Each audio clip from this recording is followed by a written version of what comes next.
بیان فرما دیں اور سورہ بقرہ کی جو آیات 142 سے 144 اگر آپ اس کو پڑھ دیں اور ساتھ ترجمہ فرما دیں تو ہمارے قارئین اور ناظرین جو ہیں وہ ان کو ذرا سہولت ہو جائے گی آج کا موضوع سمجھنے. بسم اللہ الرحمن الرحیم. ڈاکٹر صاحب آپ نے تحویل قبلہ کے حوالے سے اور ایک مرکز کے حوالے سے خوبصورت گفتگو فرمائی ہے. وہ ترجمہ اور میں پوری آیات پڑھوں گا تو اس کے لیے کافی سارا وقت چاہیے.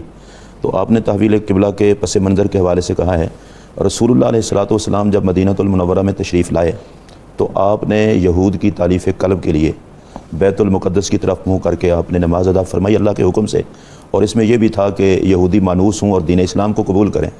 اچھا, یہودیوں نے اس میں دو چیزیں کی. ایک تو وہ مسلمانوں کو تانا دیتے تھے کہ تم نئے دین کی بات کرتے ہو, صورتحال تمہاری یہ ہے کہ منہ ہمارے قبلہ کی طرف کرتے ہو, جب منہ ہمارے قبلہ کی طرف کرتے ہو تو پھر نئے دین کی بات کیوں کرتے ہو. اور دوسری طرف وہ اندر اندر سے خوش بھی تھے کہ یہ ادھر ہی منہ کر کے نماز پڑھتے رہیں. نبی اکرم صلی اللہ علیہ وسلم نے جس طرح آپ نے بتایا 16 یا 17 ماہ ادھر منہ کر کے نماز پڑھی, لیکن رسول اللہ علیہ السلام کے دل اقدس میں خواہش تھی کہ وہ بیت اللہ شریف کی طرف منہ کریں اور اسے قبلہ بنائیں. اس کی ایک وجہ یہ بھی تھی کہ حضرت ابراہیم علیہ السلام جنہوں نے بیت اللہ تعمیر فرمایا تھا تو اللہ کی بارگاہ میں یہ دعا کی تھی ربنا وبعث فیہم رسولا, اے اللہ اس بیت اللہ کو بنایا میں نے ہے, اس کو بسانے کے لیے ایک عظیم الشان رسول بھیج دے. سبحان اللہ. تو حضرت ابراہیم علیہ السلام کی دعا میں وہ رسول ہمارے آقا و مولا صلی اللہ علیہ وسلم تھے. تو نبی پاک صلی اللہ علیہ وسلم کی یہ خواہش تھی ایک تو یہودی مسلمانوں کو تانا نہ دیں, یہ نہ کہیں کہ ہمارے قبلے کی طرف منہ کر کے پڑھتے ہو, اور دوسرا یہ بتا دیا جائے کہ نبی اکرم صلی اللہ علیہ وسلم کو جس طرح اللہ تبارک و تعالیٰ نے تمام انبیاء میں افضل بنایا ہے, آپ کی امت کو تمام امتوں میں افضل بنایا ہے, تو اسی طرح کعبہ ان کا قبلہ کعبہ کو بنایا گیا ہے وہ بھی سابقہ قبلہ سے افضل و اعلیٰ ہے. سبحان اللہ. اور اس میں جو خوبصورتی ہے نبی اکرم صلی اللہ تعالیٰ علیہ وبارک وسلم کو اللہ تبارک و تعالیٰ نے جس انداز میں حکم دیا ہے وہ سرکار کی شان محبوبیت قرآن کے انداز میں بڑی دیکھنے والی. قرآن مجید نے کہا ہے کہ قد نرا تقلب وجہک فی السماء, محبوب ہم آپ کے بار بار آسمان کی طرف اٹھتے ہوئے چہرے کو دیکھتے ہیں, فلنولینک قبلۃ ترضاھا, ہم آپ کے رخ انور کو ادھر موڑ دیں گے جدھر آپ چاہتے ہیں. سبحان اللہ. اس میں نبی پاک علیہ السلام کے لیے پابندی کوئی نہیں تھی کہ آپ کعبہ کی طرف منہ کریں جدھر منہ کریں. فرمایا محبوب آپ جس سمت کو پسند کرتے ہیں ہم اسی سمت کو قبلہ بنا دیں گے, کیونکہ آپ کی چاہت یہ ہے کہ بیت اللہ کو قبلہ بنایا جائے, لہٰذا ہم بیت اللہ کو قبلہ بنائے دیتے ہیں. اس میں رسول اللہ علیہ السلام کی شان محبوبیت ہے کہ اللہ تبارک و تعالیٰ نے فرمایا محبوب آپ کی چاہت پر قبلہ بدل رہا ہے. اس میں قبلہ کی طرف منہ کر کے نماز پڑھنے والے قیامت تک کے مسلمانوں کو جب بھی وہ قبلہ کی طرف منہ کریں گے رسول اللہ علیہ السلام کی یہ شان محبوبیت یاد رہے گی کہ یہ وہ ہے جسے نبی پاک علیہ السلام کی خواہش پر قبلہ بنایا گیا. پر ڈاکٹر صاحب یہاں صاحب تفسیر روح المعانی نے ایک بڑی خوبصورت بات لکھی ہے. وہ کہتے ہیں کہ اللہ تبارک و تعالیٰ نے نبی پاک علیہ السلام کو فرمایا جس قبلے کی طرف آپ چاہیں گے آپ کا منہ موڑ دیں گے. وہ فرماتے ہیں نبی پاک علیہ السلام کے جسم مبارک کا قبلہ وہ ہے بیت اللہ. سبحان اللہ. اور سرکار کی روح مبارک کا قبلہ ہے اللہ کی ذات. اور اللہ تعالیٰ نے محبوب کو فرمایا وَقِبْلَتِي أَنْتَ, محبوب تیری روح کا قبلہ میں ہوں اور میرا قبلہ تو ہے.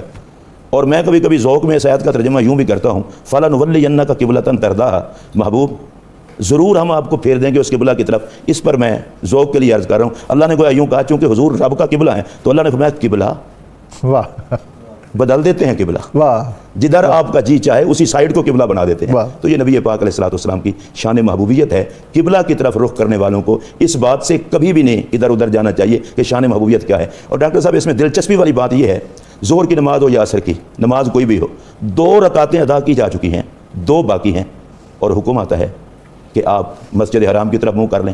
یہ قبلہ بدلنے میں اتنا ایمرجنسی کیا تھی؟ سبحان اللہ. ایک نماز پڑھی جاتی ہے اس کے بعد نماز کے بعد حکم نازل ہو جاتا ہے. 5 منٹ ٹھہر کے بھی ہو سکتا تھا, بعد بھی ہو سکتا تھا. ہاشمی صاحب کو بھی گفتگو میں شامل کر لوں. اور میں چاہوں گا کہ جہاں سے مفتی صاحب نے یہ بات چھوڑی ہے آپ وہیں سے آگے ایک تو اس کی تفصیل ہمیں بتا دیں کہ یہ جو واقعہ ہے یہ کیسے ہے, اور پھر یہ جس نقطے کی طرف مفتی صاحب ہمیں لے آئے ہیں کہ یہ حکم جو ہے یہ تھوڑی تاخیر سے بھی آ سکتا تھا اور نماز کے بعد بھی باقاعدہ آرڈر ہو سکتا تھا, جبکہ نماز کا ایک اپنا نظم اور ایک اپنا ڈسپلن ہے. جناب بسم اللہ الرحمن الرحیم مولا صلی وسلم دائما ابدا علی حبیبک خیر الخلق کلہم. قبلہ ڈاکٹر صاحب یہ آج کا بڑا خوبصورت موضوع شان مصطفیٰ صلی اللہ علیہ وسلم کے حوالے سے بھی بڑا معتبر ہے, اور اللہ تبارک و تعالیٰ کی اپنے پیارے محبوب علیہ السلام سے محبت اور حضور علیہ السلام کی رضا جوئی جو کہ رب تعالیٰ عز و جل کا مطلوب و محبوب معاملہ ہے, اس کی بھی اس میں ہمیں جو ہے وہ شانیں نظر آتی ہیں. آپ نے جو گفتگو کی یا قبلہ مفتی صاحب نے فرمایا تو اس میں آپ یہ دیکھیے کہ جب پیارے آقا صلی اللہ تعالیٰ علیہ وسلم کی یہ چاہت منشا اور تقاضا یہ تھا کہ آپ چاہتے تھے کہ میں اس طرف رخ کروں جو کہ کعبۃ اللہ جو ہے مطلب مسلمانوں کا قبلہ یہ ہونا چاہیے. حضور علیہ الصلوۃ والسلام نے اس طرف رخ کرنے کی التجا رب تعالیٰ عز و جل کی بارگاہ میں مطلب اس انداز سے پیش کی کہ نماز کے دوران ہی کہ اے محبوب ہم آپ کا چہرہ انور بار بار آسمان کی طرف اٹھا کر دیکھ رہے ہیں. واہ سبحان رب تعالیٰ عز و جل گویا کہ اپنے پیارے حضور علیہ السلام پر اپنی نظر رحمت جو ہے وہ فرما رہا ہے, اور حضور علیہ السلام جو ہے وہ رب سے یہ تقاضا کر رہے ہیں. اب بات یہ کہ قبلہ تبدیلی کے لیے وہ 5 منٹ یا 10 منٹ کی تاخیر کا جو معاملہ ہے, تو قرآن حکیم فرقان مجید کے آیات بینات کو جب ہم پڑھتے ہیں تو اس میں ہی آپ دیکھیں کہ یہ مضمون موجود ہے کہ ہم نے اس کو بدلا اس لیے ہے تاکہ ہم یہ بات دیکھیں کہ کون جو ہے وہ آپ کی پیروی کرتا ہے. جاننا یہ تھا, اور آپ کی پیروی بھی اس طرح سے کہ اس پر فقہاء نے ایک جزیہ دیا ہوا ہے کہ وہاں جو لوگ ذات مصطفیٰ صلی اللہ علیہ وسلم کے ساتھ نماز میں شامل تھے بنو سلمہ کے محلے کی مسجد میں, تو وہاں 2 رکعتیں الگ قبلہ کی طرف پڑھی گئیں, 2 رکعتیں الگ قبلہ کی طرف پڑھی گئیں. تو ان میں سے کچھ لوگ یا ایک بندہ بلکہ وہ نکل کے مسجد قباء کی طرف سے گزرا, اس نے دیکھا کہ مسلمان ابھی تک جو ہے وہ بیت المقدس کی طرف منہ کر کے نماز پڑھ رہے ہیں. تو اس نے کہا کہ نہیں, قبلہ کی تبدیلی کا حکم آ گیا ہے, اب تم جو ہے وہ سب کے سب کعبۃ اللہ کی طرف اپنا رخ کر لو. تو وہ خبر واحد سے اجتہاد کرتے ہوئے جو وہاں پر مسلمان تھے انہوں نے اس کی خبر پر جو ہے وہ اعتماد کرتے ہوئے اپنا رخ کعبۃ اللہ کی طرف موڑ لیا. اور یہ اس وقت آزمائش کی گئی جو بھی مطلب اس وقت منافقین تھے, اور جو پھر بعد میں مطلب کچھ ایسے بھی لوگ جو تھے وہ مرتدین کی لسٹ میں بھی ان کو شامل ہونا پڑا کہ قبلہ جب تبدیل ہوا تو اس پر اعتراض کرتے ہوئے کہ قبلہ جو ہے وہ تو مطلب بیت المقدس کو ہی رہنا چاہیے اور بیت اللہ کو نہیں ہونا چاہیے. تو وہ جو یہود خاص طور پہ مفتی صاحب نے اس طرف اشارہ کیا ہے کہ وہ اس بات پر خوش تھے کہ قبلہ تو ہماری قبلہ ہے اور ہمارے دین پر ہے, اور حضور صلی اللہ علیہ وسلم نے جب اس کو تبدیل کیا تو وہ پھر اپنے دین کی طرف واپس لوٹ کر چلے گئے اور انہوں نے اسلام سے منہ پھیر لیا. یہ ان کی آزمائش بھی تھی. اور دوسری طرف آپ یہ دیکھیے کہ جب پیارے آقا صلی اللہ علیہ وسلم نے کعبۃ اللہ کی طرف رخ کیا ہے تو یہاں پر مفسرین کرام نے ایک جزیہ یہ بھی لکھا ہے کہ مشرکین مکہ جو تھے انہوں نے اس پر بڑی خوشی کا اظہار کیا, اور انہوں نے یہ کہا کہ ابھی تک جو ہے وہ نعوذ باللہ نبی کریم صلی اللہ علیہ وسلم اپنے ایمان اور اپنے دین کے بارے میں متردد ہیں, اور ان کو یہ سمجھ نہیں آ رہی کہ مطلب میں نماز کی طرف رخ کر کے پڑھوں. تو گویا کہ اب انہوں نے قبلہ یعنی کعبۃ اللہ کو اپنا قبلہ بنا لیا ہے, تو یہ اس بات کی دلیل یا غمازی کر رہا ہے کہ وہ لوٹ کے اپنے باپ دادا کے دین کی طرف آنے ہی والے ہیں, اور وہ مطلب اس پر وہ انہوں نے اپنی طرف سے خوشی کا اظہار کیا. لیکن اللہ تبارک و تعالیٰ نے اس بات کو واضح فرما دیا کہ قل اللہ المشرق والمغرب, مشرق و مغرب اللہ کے لیے ہے. ہم پیارے آقا صلی اللہ علیہ وسلم کی طرف سے یہ اعلان کروایا گیا کہ آپ یہ فرما دیں کہ اللہ کے لیے مشرق و مغرب ہے. اب اللہ تبارک و تعالیٰ ہمیں مشرق کی طرف منہ کر کے نماز پڑھنے کا کہے گا تو ہم مشرق کی طرف کریں گے, مغرب کی طرف کہے گا تو مغرب کریں گے. گویا کہ ہمارا مطمع نظر, ہمارا متمنی, ہمارے جو مقصد ہے وہ اللہ کے احکامات کی پیروی ہے, نہ کہ جہتوں کا جو ہے وہ تعین ہے. جہتوں کا تعین ہمارے لیے کوئی حیثیت نہیں رکھتا. اللہ تبارک تعالیٰ کے احکامات کی پیروی کرنا اور اس پر عمل کرنا ہمارا دین جو ہے وہ اس چیز کا تقاضا کرتا ہے, جس کے پیش نظر ہم نے اپنا رخ جو ہے وہ بیت المقدس سے ہٹا کے اب بیت اللہ کی طرف کر لیا ہے. مفتی صاحب, یہ ہاشمی صاحب نے جو بات ختم کی ہے اس میں ایک بہت اہم بات یہ ہے کہ مدینہ منورہ سے مکہ مکرمہ جنوب کی طرف ہے اور بیت المقدس یا یروشلم شمال کی طرف ہے, بالکل ایک دوسرے سے متصادم اور متقابل سمتیں ہیں. اور جب یروشلم کی طرف منہ کر کے بیت المقدس کی طرف منہ کر کے نماز ادا کی جا رہی تھی تو شمال کی طرف منہ تھا, اور نبی اکرم رسول محتشم صلی اللہ علیہ وسلم آپ امامت فرما رہے تھے اور ساری امت آپ کے پیچھے تھی. اب جب دوسری اور رکعت کے اختتام پر یا تیسری رکعت کے شروع پر سمت تبدیل ہوئی ہے اور پھر اس میں جو نئی صف بندی ہوئی ہے, میں چاہوں گا کہ اس واقعہ کے یہ جو روح پرور مناظر ہیں کہ اس میں کیا حکمت ہے اور اس میں کیا دیکھا جانا مطلوب اور مقصود تھا. ڈاکٹر صاحب, اس میں ایک بڑی خوبصورت سی بات ہے کہ رسول اللہ علیہ السلام نماز شروع فرما چکے ہیں, وہی نبی پاک علیہ السلام پر نازل ہوئی ہے. سبحان اللہ. رسول اللہ علیہ السلام نے چہرہ مبارک بدلا ہے اور یوں سرکار کھڑے تھے تو آقا یوں آ گئے ہیں, صحابہ پیچھے مڑ کے, یعنی شمال سے جنوب کی طرف آ گئے ہیں, اور صحابہ پیچھے مڑ کے, اور یہ بالکل یعنی اگر اس کو فوری یو ٹرن لیں تو جو سب سے آخری صف تھی وہ سب سے پہلی صف بن گئی. جی, اس میں مفسرین نے لکھا ہے خواتین چونکہ سب سے آخری صف میں ہوتی تھیں تو وہ خواتین اس طرف کھڑی تھی تو ان کو اس طرف جانا پڑا اور سرکار دو عالم سب ادھر آ گئے. ڈاکٹر صاحب, یہاں ایک اہم بات یہ ہے کہ صحابہ کرام نیت کر چکے تھے بیت المقدس کی طرف. واہ. اچھا, وہی نبی پاک علیہ السلام کی ذات پر ہوئی ہے, صحابہ پر نہیں ہوئی. رسول اللہ علیہ السلام اچانک آپ رخ بدلتے ہیں, صحابہ میں سے کسی نے پیچھے لقمہ نہیں دیا. اللہ اکبر کہتے ہیں یا رسول اللہ یہ کیا ہو گیا ہے. صحابہ کرام نے فوراً نبی پاک علیہ السلام کے پیچھے منہ کر لیا. اور اس میں ایک سب سے خوبصورت بات یہ تھی کہ صحابہ کرام نے کہا, اور اللہ تعالیٰ یہ دکھانا چاہتا تھا, کامیاب لوگ وہ ہیں کہ جو صرف مصطفیٰ کو دیکھتے ہیں. واہ سبحان. انہوں نے کہا ہم قبلے اور نیت کے پابند نہیں, ہم محمد عربی کریم کے پابند ہیں, بس جدھر رسول اللہ علیہ السلام ہے ادھر قبلہ ہے. تو اور ابتدا میں دیکھیں سیقول السفہاء من الناس ما ولاھم, یہ بڑی قابل توجہ بات ہے. اللہ فرماتا ہے ان قریب پاگل لوگ کہیں گے کہ ان کو کس نے پھیر دیا ہے اپنے قبلے سے. یہ حکمت بتائی جا رہی ہے کہ رسول اللہ علیہ السلام کے فعل پر اعتراض پاگل ہی کرتے ہیں. یعنی عقل قربا کنبا پیش مصطفیٰ. عقل مند صرف وہ ہے جو عقل نہ دیکھے ذات مصطفیٰ کو دیکھے. اچھا, یہ کسی انسان کا کہا ہوا نہیں ہے, رب اس کو عقل مند مانتا ہی نہیں. اچھا, یہ آپ نے جو آیت پڑھی ہے اس میں ان کی بیوقوفی پر مہر تو لگ چکی ہے. جی بالکل, کہ جو یہ معترض ہوتے ہیں. بالکل بالکل, اس لیے پہلے قرآن مجید نے یہاں سے کہا. اچھا, مزے کی بات یہ ہے تحویل قبلہ کے بارے میں آرڈر بعد میں ہے اور ان کی بیوقوفی پہلے بیان یہ ہوئی ہے، ڈکلیریشن پہلے آ گئی اور یہ دوسرے پارے کا آغاز ہے، پارے کا آغاز ہے، اس میں یہ بتا دیا گیا۔ اچھا یہ صرف وہی بیوقوف نہیں ہے، قیامت تک کا ہر وہ بندہ جو شریعت مصطفیٰ پر تنقید کرے یا عقل کے ترازو میں اسے جانچنے کی کوشش کر کے جب اس کی عقل ناکام ہو جائے اور پھر کہے نہیں یہ تو سمجھ میں نہیں آتی، تو جس پاگل کو سمجھ میں نہیں آتی نہ آئے۔ مومن صرف وہ ہے جو عقل نہ دیکھے، ذات رسول کریم صلی اللہ علیہ وسلم کو دیکھے۔ سبحان اللہ۔ اب صحابہ کرام کا یہی منظر دکھانا تھا کہ دیکھو رسول اللہ علیہ السلام کی تربیت یافتہ لوگوں کی کیا حالت ہے کہ وہ یہ نہیں دیکھتے ہم نے منہ کدھر، وہ کہتے جدھر آقا کا منہ ہے ادھر ہمارا منہ ہے۔ اور ڈاکٹر صاحب ہماری کامیابی امت مسلمہ کی اسی بات میں ہے، نہ وہ دلائل کو دیکھے نہ ادھر ادھر جائے، بس جدھر میرے آقا ہیں کسی دلیل کی ضرورت ہی نہیں ہے۔ یہ بڑی اہم بات کی ہے مفتی صاحب آپ نے۔ ابھی ایک جدید ریسرچ ہمارے اورینٹلسٹ مستشرقین وہ اسلام اور نبی اکرم رسول محتشم صلی اللہ علیہ وسلم کی ذات کے کسی نہ کسی پہلو پر اپنی ذہنی توانائی صرف کرتے رہتے ہیں۔ ابھی حال ہی میں ایک تحقیق انہوں نے یہ کی ہے، وہ کہتے ہیں کہ ہم نے دین کو، اسلام کو، مسلمانوں کو اور نبی اکرم صلی اللہ علیہ وسلم کے اسوہ کو یہ بہت زیادہ پڑھا ہے۔ ہمیں صرف ایک ہی بات نظر آئی ہے کہ مسلمان ہر چیز پہ کمپرومائز کر سکتا ہے، ذات مصطفیٰ کریم صلی اللہ علیہ وسلم اس پر کمپرومائز نہیں کر سکتا۔ مسلمان رہتا ہی تب تک ہے جب تک نبی پاک کے حوالے سے کمپرومائز نہ کرے، اگر یہاں بھی کمپرومائز کرنا شروع کر دے تو پھر سمجھے میں مسلمان نہیں ہوں۔ سب سے بڑی بات ہے رسول اللہ علیہ السلام کے حوالے سے کوئی اور بات نہیں ہے، دین سارے کا سارا۔ علامہ اقبال رحمۃ اللہ تعالیٰ علیہ نے یہ جو بات کی تھی بمصطفیٰ برساں پیشرا کہ دی ہم اوست گر بہو نہ رسیدی تمام بول آبیست۔ ڈاکٹر صاحب میں حلفاً یہ بات کہہ رہا ہوں، پتہ نہیں یہ علامہ محمد اقبال رحمۃ اللہ علیہ ان پر کوئی الہام ہوتا تھا، القاء ہوتا تھا، کرم کا میںہ برستا تھا۔ وہ کہتے ہیں رسول اللہ علیہ السلام کی چوکھٹ پہ پہنچا ہے تو دیندار ہے، نبی کی چوکھٹ سے کٹا ہوا ہے تو بھی زمانے کا بولا۔ اس سے یہ ایف سی کالج کے اس دور کے کوئی پرنسپل تھے تو نزول قرآن پر بات وہ کر رہے تھے اقبال سے، تو انہوں نے کہا اقبال سے کہ تو بھی یہ سمجھتا ہے کہ ان پر وحی آتی تھی؟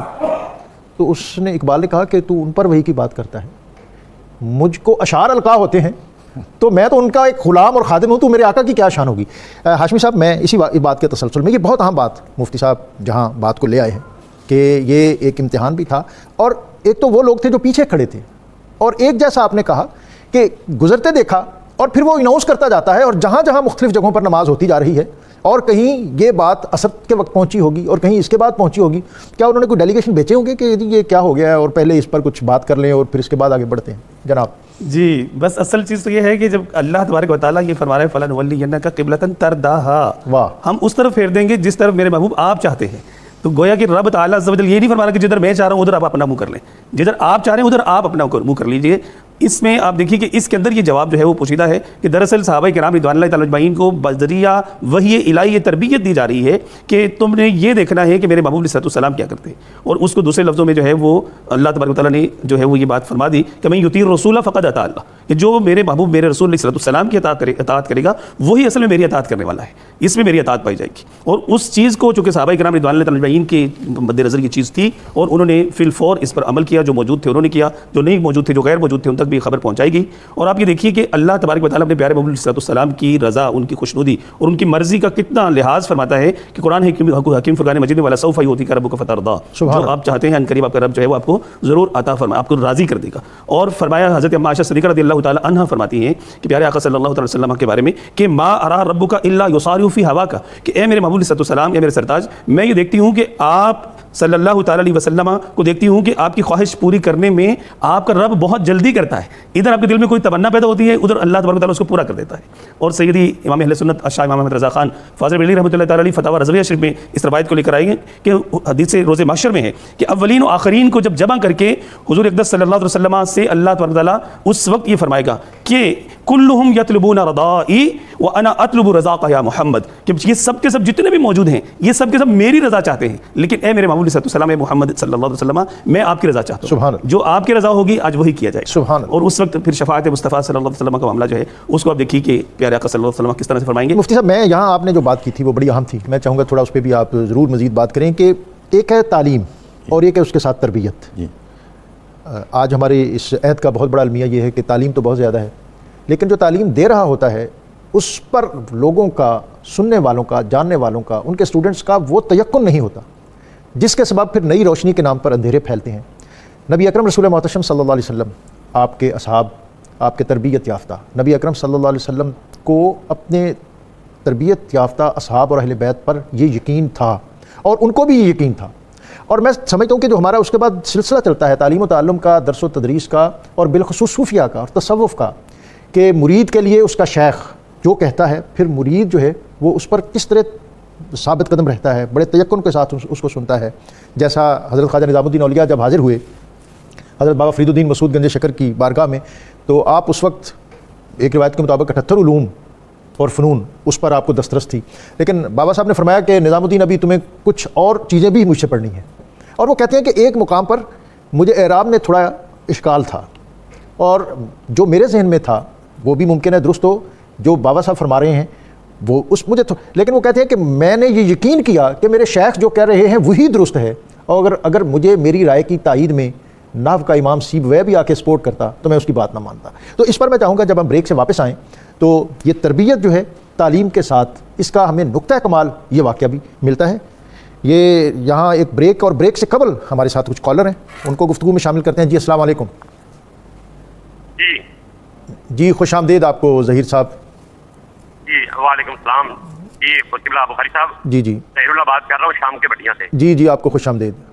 جی قبلہ مفتی محمد اقبال چشتی صاحب سے گزارش کرنا چاہ رہا تھا کہ اس حوالہ سے جو آیت ہے نا جی، وَمَا جَعَلْنَا الْقِبْلَةَ الَّتِي كُنْتَ عَلَيْهَا إِلَّا لِنَعْلَمَ مِنْ يُتَّبِعُ الرَّسُولَ مِمَّن يَنقَلِبُ عَلَىٰ عَقِبَيْهِ۔ اس حوالہ سے ذرا بیان فرمائیں کہ رسول اللہ صلی اللہ علیہ وسلم کی پیروی کیا ہے اور قبلے کے پیچھے جانا کیا ہے؟ واہ واہ واہ۔ قبلہ بدلنے کی وجہ کیا ہے؟ اور یہ مفتی صاحب ماشاء اللہ مجھے جاننے والے بھی ہیں، مجھ سے پیار کرنے، تو میں یہ ریکویسٹ کرنا چاہ رہا تھا کہ اس پہ ذرا۔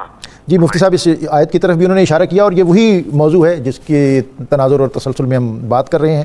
یہاں ناظرین وقت ہے ایک بریک کا، بریک سے واپس آئیں گے تو آج کے موضوع اور پھر ان آیات کے تسلسل میں جو مختلف عنوانات ہمارے سامنے ہیں اس پر اپنے اسکالر سے مزید بات کریں گے۔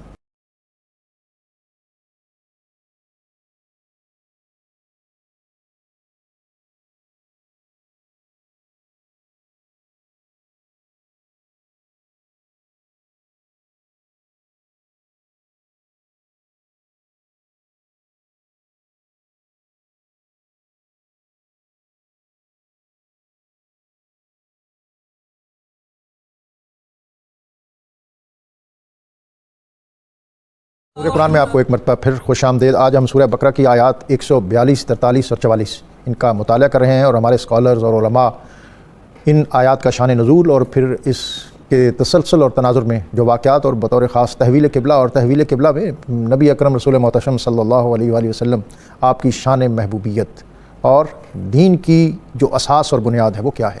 جیسا کہ حفیظ جلندری نے کہا تھا کہ محمد کی محبت دین حق کی شرط اول ہے، اسی میں ہو اگر خامی تو سب کچھ نامکمل ہے۔ محمد کی محبت آن ملت شان ملت ہے، محمد کی محبت روح ملت جان ملت ہے۔ محمد ہے ہمیں سب عالم ایجاد سے پیارا، پدر مادر برادر جان و مال اولاد سے پیارا۔ لا یؤمن احدکم حتی اکون احب الیہ من والدہ و ولدہ والناس اجمعین۔ نبی اکرم رسول محتشم صلی اللہ علیہ وآلہ وسلم کی ذات ہی دین ہے۔ جہاں آپ قیام فرما دیں وہاں قیام کرنا دین ہے، جہاں آپ ٹھہر جائیں وہاں ٹھہر جانا دین ہے، جہاں آپ آگے بڑھیں وہاں آگے بڑھنا دین ہے، جہاں آپ رک جائیں وہاں رک جانا دین ہے۔ اور جیسا مفتی صاحب نے حضرت اقبال کا وہ شعر شہر آفاق شعر بمصطفیٰ برساں اشراق دی ہماؤس اگر باؤ نہ رسیدی تمام بول حویث پیش کیا۔ مفتی صاحب میں آپ کی طرف آنا چاہ رہا ہوں، کالر اور بھی ہیں دو ایک، ان سے بھی بات کر لوں۔ جی السلام علیکم۔ وعلیکم السلام۔ جی طاہر اقبال صاحب لیاقت پور سے آپ کو خوش آمدید۔ قبلہ طاہر صاحب اور چشتی صاحب کو اور حاتمی صاحب کو السلام علیکم۔ جی آپ کو بھی۔ جی کیا سوال ہے آپ کا؟ جی جناب میرا سوال یہ ہے کہ ایک جگہ پہ میں گیا، وہاں نماز ہو رہی تھی تو امام صاحب بیٹھ کے جماعت کرواتے رہے تھے۔ جی یہ مفتی صاحب انہوں نے پوچھا ہے کہ امام صاحب جو ہے وہ بیٹھ کے نماز کرا رہے تھے، کیا اس کی گنجائش ہے؟ یہ پوچھیں گے، مفتی صاحب اس کا جواب بھی دیں گے۔ ایک اور کالر ہمارے ساتھ موجود ہیں۔ ہیلو السلام علیکم۔ جی وعلیکم السلام۔ جی بہن آپ کو خوش آمدید، کیا پوچھنا چاہتی ہیں آپ؟ میرا یہ کوشچن ہے کہ بے شک آپ صلی اللہ علیہ وسلم کے بعد یہ وحی کا سلسلہ بند ہو گیا، لیکن بہت سارے لوگ اتنا اعتراض کرتے ہیں کہ جو ہمارے بزرگان دین تھے، آپ نے حضرت علامہ اقبال کا بھی ذکر کیا کہ جی غیب سے ندا آتی ہے یا ہمیں اس طرح پتہ چلتا ہے، تو پھر اس کی ذرا وضاحت کرتے۔ وہ تو غالب نے بھی کہا تھا کہ آتے ہیں غیب سے یہ مضامی خیال میں، غالب سریر خامہ نوائے سروش ہے، آتے ہیں غیب سے یہ مضامی خیال میں۔ جو انٹیوشن وجدان، ایک تو حواس خمسہ ہیں، اور اس کے علاوہ بھی اللہ تعالیٰ نے انسان کو قوتیں عطا کی ہیں کہ جب ان میں چمک اور طلب اور تڑپ پیدا ہو جاتی ہے تو پھر بہت سے مضامین جو ہیں اس کے حاشیہ میں، اس کے دائرۂ خیال میں آ جاتے ہیں۔ اور پھر وہی جو ہے یہ تو قرآن پاک میں اللہ تعالیٰ نے سورہ نحل میں شہد کی مکھی کے بارے میں بھی کہا ہے کہ وَأَوْحَىٰ رَبُّكَ إِلَى النَّحْلِ، اور تیرے رب نے نحل کی طرف وحی کی، جو شہد کی مکھی کی طرف۔ لیکن اصل جواب جو ہے اس کا علماء ہی دیں گے۔ میری بات جو ہے وہ ظاہر ہے وہ تو ایک اس سطح کی نہیں ہو سکتی جس طرح کی وہ بات ہوگی۔ ایک اور کالر ہے آپ کے پروگرام کی میں شامل ہونے کی وجہ سے لوگ اس میں زیادہ شامل ہو۔ جی زاہد صاحب آپ کو خوش آمدید۔ جی سر جناب۔ سر سر واحد بخش چانڈی عرض کرنا پہ کوٹ ادو سر جی کوٹ ادو سے یہ ہمارے مفتی اقبال چشتی صاحب بھی اسی سائڈ کے بھی ہیں کہیں.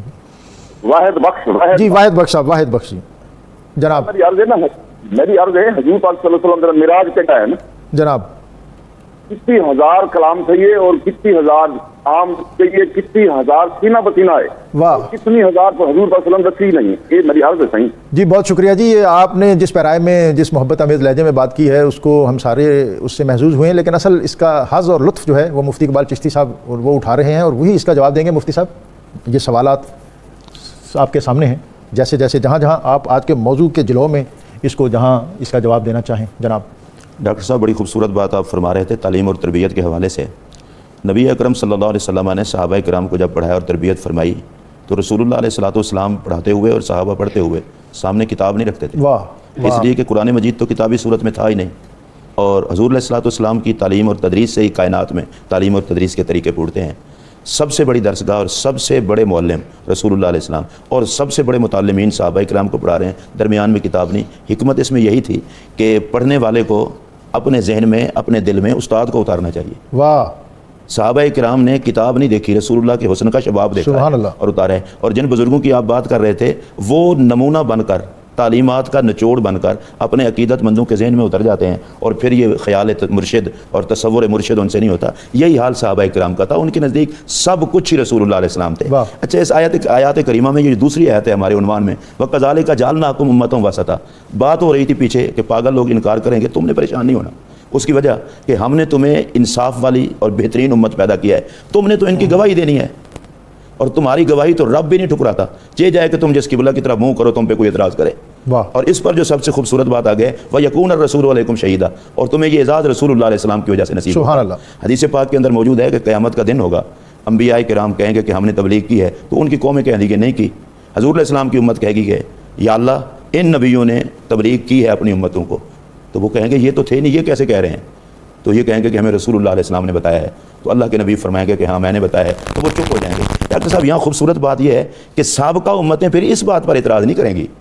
جیسے امت نہیں تھی تو آپ صلی اللہ علیہ وسلم بھی تو اس وقت نہیں تھے، وہ چپ ہو جائیں گے. اس کا مطلب یہ ہے کہ سابقہ امتوں سے لے کر آج تک جن کو آقا کی امت ہونے کا اعزاز حاصل ہے وہ سب کو پتہ ہے کہ رسول اللہ علیہ السلام کی نگاہ مبارک سے کچھ چھپا ہوا سبحان نہیں. اللہ. اچھا پھر رسول اللہ علیہ السلام کو شاہد یا شہید یہ رب نے بنایا ہے، اور حضور علیہ السلام کی گواہی پر فیصلہ بھی رب کی بارگاہ میں ہونا ہے، اور گواہی اسی کی معتبر ہوتی ہے جو واقعے کو دیکھ رہا ہو. واہ. تو قرآن مجید کی یہ آیت ہمیں بتا رہی ہے چونکہ رب نے آپ کو گواہ بنایا ہے تو آپ کی نگاہ مبارک میں یہ فیضان بھی رب نے رکھا ہے کہ میرے نبی سے کچھ چھپا ہوا نہیں ہے.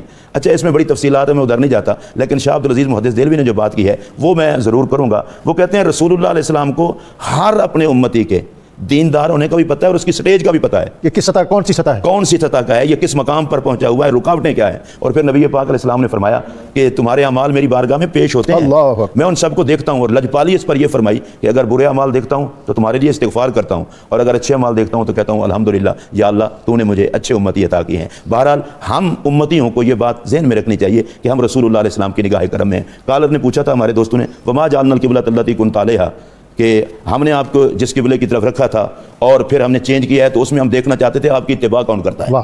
تو یہ ہاشمی صاحب پہلے بتا چکے ہیں، تبدیلی قبلہ میں اصل دیکھنا ہی یہ تھا کہ قبلے کا پابند کون ہے اور ذات محمد عربی کا پابند کون ہے. کامیابی صرف اس کو ملتی ہے جو مصطفیٰ کریم کے نقش پاک کی پابندی کرتا ہے. سبحان اللہ. اور یہ صحابہ کرام نے ہمیں اس بات پر واضح کر دیا کہ جدھر آقا علیہ الصلوۃ والسلام ادھر ہمیں. ڈاکٹر صاحب آج کے تحویل قبلہ کے حوالے سے میں یہ میسیج دینا چاہوں گا اور اپنے تمام سننے والوں کو، ہماری کامیابی صرف اور صرف اس بات میں ہے کہ ہم رسول اللہ علیہ السلام کی سیرت اور صورت کی طرف اپنا دھیان دیں، آقا کی تعلیمات کی طرف دھیان دیں. دنیا اور آخرت کی ساری کامیابیاں قرآن مجید میں ایک مقام پر اللہ فرماتا ہے الذین آمنوا بہ وعزروہ ونصروہ واتبعوا النور الذی انزل معہ اولئک هم المفلحون. قرآن مجید میں فلاح ایک ایسا لفظ ہے جس میں دنیا اور آخرت کی ساری کامیابیاں ہیں. اللہ فرماتا ہے وہ لوگ جو ایمان لائیں آپ پر، نوکری کریں آپ کی، تعظیم کریں آپ کی، اور پیروی کریں اس نور کی جو اتارا گیا آپ کے ساتھ، تو دونوں جہاں کی کامیابیاں ان کا مقدر ہیں. اب اس کا مطلب یہ ہے ایمان سے لے کر عبادات تک ہر مقام پر جن کی نظر میرے پاک نبی پر رہے گی کامیابی صرف ان کا مقدر ہوگی. اور بطور خاص ہم دیکھتے ہیں کہ جو خلفائے راشدین اور بالخصوص اس میں جو خلیفۃ الرسول حضرت سیدنا صدیق اکبر رضی اللہ تعالیٰ عنہ، آپ کا جو دور خلافت اور اس کے اوائل ایام، اس میں جس استقامت اور جس عزم کے ساتھ آپ نے نبی اکرم صلی اللہ علیہ وسلم کے ساتھ اپنی وابستگی اور کمٹمنٹ کا اظہار ان مارکوں کی صورت میں کیا کہ جیسے لشکر اسامہ کی روانگی تھی، اس کو مؤخر کرنے کی تجویز آئی، تو آپ نے فرمایا کہ ابو قحافہ کے بیٹے میں یہ جرت نہیں ہے کہ وہ اس پرچم کو لپیٹ سکے جس کو فضاؤں میں نبی اکرم صلی اللہ علیہ وسلم نے بلند کیا ہے۔ اور اسی طرح یمامہ کا مارکہ، تو آپ نے فرمایا کہ مدینہ اگر اس قدر ویران ہو جائے کہ جنگل کے درندے آ کر ابو بکر کی پنڈلیوں کا گوشت نوچ لیں اور فضاؤں سے پرندے میرے سر کے بال کھا لیں، تو پھر بھی میں اس معاملے پر کمپرومائز نہیں کروں گا۔ ہاشمی صاحب، ایک تو آج کے اس موضوع کے حوالے سے آپ اپنا جو اہم پیغام ہے وہ بھی عطا کر دیں، اور دوسرا یہ ہے کہ جو کالر نے ایک تو پوچھا تھا، اس پر اگر آپ بات کرنا چاہیں کہ ہمارے امام صاحب جو ہیں وہ بیٹھ کر نماز پڑھاتے ہیں، ایسی صورت میں جو مقتدی ہیں ان کی نماز اس کی کیا کیفیت ہے، اور یہ جو نبی اکرم صلی اللہ علیہ وسلم یہ آپ صلی اللہ علیہ وسلم کو ذو قبلتین بھی کہتے ہیں، اس پر آپ بات کرنا چاہیں تو یہ سارے موضوعات آپ کے سامنے ہیں۔ جی، ذو قبلتین تو پیارے آقا صلی اللہ علیہ وسلم کا لقب ہے، وصف ہے، اور حضور صلی اللہ علیہ وسلم کو اللہ تبارک تعالیٰ نے یہ سابقہ بھی جانتی تھی، بلکہ حضور صلی اللہ علیہ وسلم کے نبی برحق ہونے کی یہ علامت اور نشانی ان کی کتب کے اندر موجود تھی کہ وہ جو نبی اللہ تبارک تعالیٰ کے آخری نبی علیہ السلام تشریف لائیں گے تو وہ دونوں قبلوں کی طرف رخ کر کے نماز پڑھیں گے، کہ مطلب ایک وقت میں پہلے کچھ دیر جو ہے وہ ایک قبلے کی طرف، ذو قبلتین کہتے ہی دو قبلے والوں کو، اسی وجہ سے مسجد جو منورہ میں ہے، جی ہاں، مسجد قبلتین اس کو اس لیے کہتے ہیں کہ وہاں پر بھی جو حضور صلی اللہ علیہ وسلم قبلے کی ضرورت اور اہمیت جو ہے یہ اقوام اور ملل اور جو دنیا کی مختلف ادیان ہیں ان میں اس کی کوئی مستقل سگنیفیکنس ہے، حیثیت ہے؟ جی، اس کی اہمیت کے حوالے سے تو آپ نے اپنے انٹرو میں کافی گفتگو کر دی۔ اس کی شرعی ضابطے کے حوالے سے، اہمیت کے حوالے سے میں اگر بات کرنا چاہوں تو نماز میں قبلہ کی طرف رخ کرنا جو ہے یہ شرائط نماز میں سے ہے۔ اگر آپ نماز میں قبلے کی طرف منہ کرنا شرائط نماز میں شرائط میں سے ہے، اور شرط کا مطلب یہ ہوتا ہے کہ اس کے بغیر مشروط کا وجود ممکن نہیں ہے۔ اور اگر کوئی آدمی ایسے جنگل میں ہے تو اس کو کنفیوژن ہو گیا ہے، اس کو سمجھ بھی نہیں آ رہی، کوئی بتانے والا مقامی آدمی بھی نہیں ہے، تو ایسی صورت میں وہ کیا کرے؟ جی، اس صورت میں شریعت اسلامیہ نے ایک ضابطہ دیا کہ وہ تحری کرے۔ تحری کا مطلب یہ ہے کہ خوب سوچ بچار کرے، جو قرائن موجود ہوں، مطلب سورج، چاند، ستارے وغیرہ، ان سے وہ اپنا جو ہے وہ دلیل حاصل کرنے کی کوشش کرے، جو بھی ممکنہ ذرائع ہیں۔ اب اس کے بعد اگر اس نے قبلہ مغرب میں تھا اور نماز مشرق کی طرف منہ کر کے پڑھ لی، تحری کرنا، سوچ بچار کرنا ضروری ہے، تو اس کی وہ نماز پڑھی ہوئی درست ہے، اگرچہ بعد میں کسی نے آ کے اس کو یہ بات بتا بھی دی کہ تم نے مخالف سمت میں نماز پڑھی ہے۔ اور اس طرح نماز مطلب کوئی گاڑی میں ہے یا ہوائی جہاز میں ہے یا کشتی میں ہے تو اس کے لیے بھی قبلہ کی طرف رخ کرنا شرط ہے، لیکن اگر اس کا کوئی عذر نہ ہو کہ مطلب اس کے لیے ممکن ہی نہیں ہو پا رہا کہ وہ قبلہ کی طرف رخ کرے۔ اچھا، ہم جو ہیں ہماری یہاں کی جو معاشرت ہے، ہمارا جو دینی کلچر ہے، اس میں قبلے کا بہت زیادہ اعزاز، اکرام، احترام ہے۔ دنیا کے اور مختلف خطوں میں جب ہم جاتے ہیں تو دیکھتے ہیں کہ ویسا نہیں ہے۔ تھوڑا سا میں چاہوں گا کہ آپ دونوں بزرگ اس پر بھی ہماری رہنمائی کر دیں کہ کیا کیا چیزیں ضروری ہیں، جیسے ہم بزرگوں سے سنتے ہیں اور کرتے بھی ہیں، پاؤں قبلے کی طرف ہم نہیں پھیلاتے، ادھر منہ کر کے تھوکتے نہیں ہیں، اسی طرح ہمارے گھروں میں جو ٹوائلٹ بنتے ہیں اس کی ڈائریکشن جو ہے، کیا یہ محض رواج ہیں یا اس کی کوئی مذہبی اور شرعی سگنیفیکنس اور اس کا امتیاز بھی ہے؟ جی بالکل، اس کا امتیاز ہے اور تعلیمات مصطفیٰ صلی اللہ علیہ وسلم میں احکامات موجود ہیں۔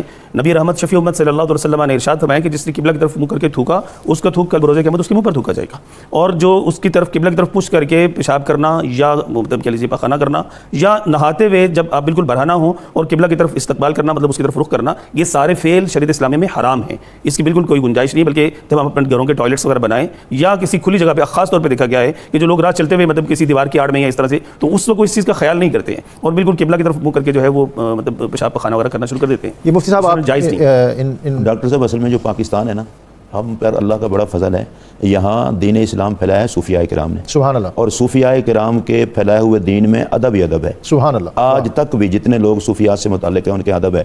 مجھے حضرت بایزید بستامی رحمۃ اللہ علیہ کی ایک بات یاد آ رہی ہے۔